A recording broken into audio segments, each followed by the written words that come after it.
finished Polygamist, and now we can finally get into it. I told you all that we were going to relate this Netflix series back to the pick-me's of the patriarchy and the men that they choose and tie all of this up together. First of all, Netflix, I lost sleep, okay? I could not sleep. I had to watch it all the way through, all 22 episodes. I recommend if you have not watched it, please go and watch it. So let's get into it. We are starting with this little tiny terror here. This is Jonas Gomora, who is one of the leading stars in The Polygamist. He is the husband of Joyce Gomora. They own a very successful company together, and Joyce is wife number one. In this series, we're going to start with the men first. So, the little tiny tyrant, Jonas. As it relates to my pick-me's of the patriarchy series, Jonas would be considered the emotionally unavailable partner, but because his character was so treacherous, he is actually more of like what I would consider a super predator, narcissistic male. And I really don't like throwing around the word narcissistic so loosely, but in this case, I would definitely call Jonas a narcissist. Now, if you have not watched the series, yes, I'm going to be giving some spoilers, so go ahead and scroll away if you have not watched it yet. So, from what I gathered in the series is Jonas, I believe, just has one sibling, which is Manesh. We'll get to him at the end of the males that we talk about from this series. There is a book. I do want to read it. I feel like I am just going to go ahead and order it because books tend to give you a little bit more character development. So, from what I understood, Jonas only has one sibling, and that is Manesh. Now, we get from the flashback scene about Essie that his father may have been an alcoholic. There is no information on his mother. He may have grown up lower middle class, maybe lower class. Um, Also, from what we see with these archetype of men, they typically have like the over-functioning mother. She may have also been an enabler, especially with the possibility of his father being an alcoholic. So she was probably an over-functioning mother who was an enabler to an alcoholic father, and she was probably emotionally unavailable to her children as well. I do believe that with this character, there was some insecurity there because, again, in the flashback scene with Essie, you can see him like getting beat up by Manesh and some other guys. You can see him getting bullied by this guy that Essie was dating because he stood up for her. So he was kind of like that small, scrawny guy who he wasn't like a street guy. He was more of like ambitious and he was going to go off to go to school. So he was probably the nerdy one out of the neighborhood. Um, he does come off, like I said, very ambitious, smart, possibly enterprising. Now, something that you will see when we talk about the women of the Polygamist series is that every last one of them enabled Jonas. Every last one of them, financially, sexually, emotionally, with his behaviors. You cannot have a Jonas without a bunch of women enabling him to be this way. And something that really stuck out was in that flashback scene with Essie that his father would not give him the registration fees to go off to school. So Essie had been saving up money and she gave it to him so that he could follow his dream of going off to school. That is where I kind of felt like maybe his family was economically disadvantaged in addition to his father having a drinking problem, because I believe in the flashback scene, he does mention that his father drunk up the registration fees money.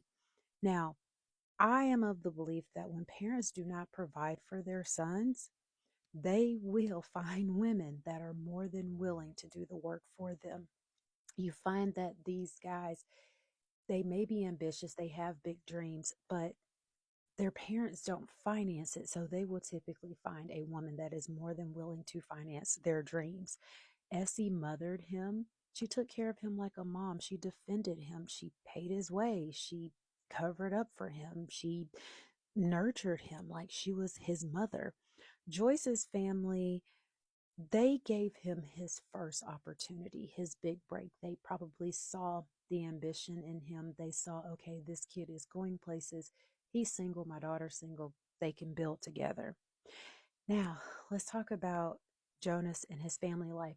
Remember when I talked about the emotionally unavailable man, I used Don Draper from Netflix's Mad. I'm sorry, not Netflix. I believe it was originally A&E.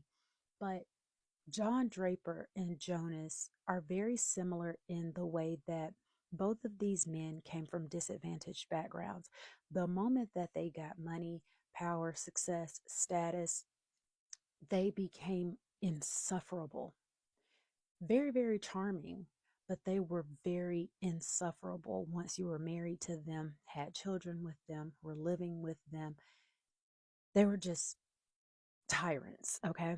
So with Jonas, his dictatorship style of parenting was just very macho caveman, do what I say, um, just angry, inconsistent, very dismissive of his children. He was also a super philandering husband, secret life vibes, again, like Don Draper.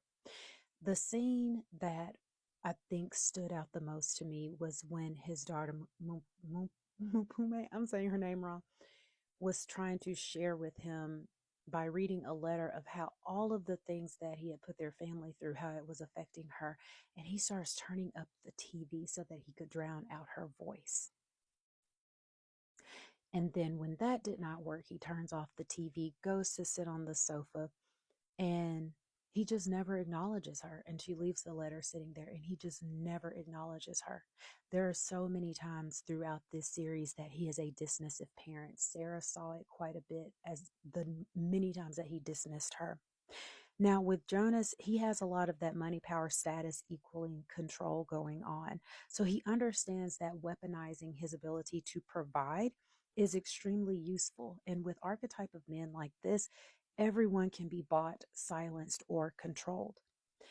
I like to think of Jonas as the type of live by the sword, die by the sword. And when I say the sword, I'm speaking about his private parts because he lived by that thing. And it is also the very thing that killed him in the end.